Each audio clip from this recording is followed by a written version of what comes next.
Ferrero রোশের এই বক্সটা দিয়ে আজকে চলুন একটা ছোট্ট জুয়েলারি বক্স বানানো যাক। তার জন্য স্কচ টেপ দিয়ে উপরের লোগোটাকে ভালোভাবে তুলে নিচ্ছি। এরপর নিচে যে ছোট কম্পার্টমেন্টগুলো আছে এগুলোর মধ্যে আমি সুন্দর করে ফোম দিয়ে দিব। এখন একটা একটা করে আমার রেগুলার ইউজের যে ইয়াররিংসগুলো আছে সেগুলোকে প্লেস করে দিব। ইচ্ছে করলে এই ছোট্ট ফোমের টুকরোগুলোকে গ্লু দিয়েও সেট করে দেওয়া যায়, এতে আরো বেশি মজবুত হবে। তবে আমি যেহেতু হুকগুলোকে নিচে রাখছি তাই এগুলোকে আলগাভাবেই রাখছি এবং সাথে কিছু রেগুলার ইউজের আংটিও রেখে দিচ্ছি। আংটিগুলোকে আমি মাঝখান বরাবর ঢুকিয়ে দিয়েছি ফোমের, আর এরপরে আরো কিছু ইয়াররিংস দিয়ে দিচ্ছি।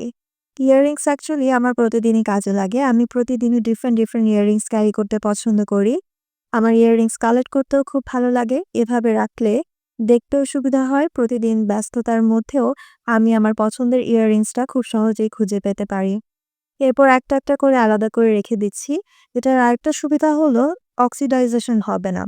কারণ একেকটা ইয়াররিংস একটা ম্যাটেরিয়াল দিয়ে তৈরি। কোনোটা দেখতে সিলভার, কোনোটা গোল্ডেন। একসাথে যদি রেখে দেন তাহলে কিন্তু ডিসকালার হয়ে যাওয়ার সম্ভাবনা অনেক বেশি থাকে। এখানে প্রতিটা ইয়াররিংস কিছু আমার কেনা, কিছু গিফট পাওয়া, কিছু বড় বোনের থেকে দেওয়া। সবগুলোই কিন্তু খুবই যত্নে রেখেছি। অনেক আগেরও আছে, খুব নতুনও আছে। এভাবে রাখলে খুব যত্ন থাকবে এবং হারাবেও না। আর যে ছোটগুলো আছে সেগুলো আমি একসাথে পেয়ার করে রেখেছি।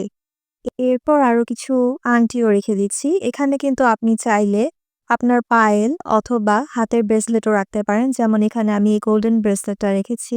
এগুলোও কিন্তু খুব সুন্দরভাবে এখানে স্টোর করা যায়। সবগুলো ইয়াররিংস এখানে সুন্দর করে সেট করার পর চাইলে আপনি এটার যে ঢাকনা আছে তাতে ক্লিয়ার গ্লু দিয়ে অন্যরকম কোনো কিছু স্টিক করে তাতে ডিজাইন করতে পারেন, যেমন গ্লিটার বা ড্রাই ফ্লাওয়ার।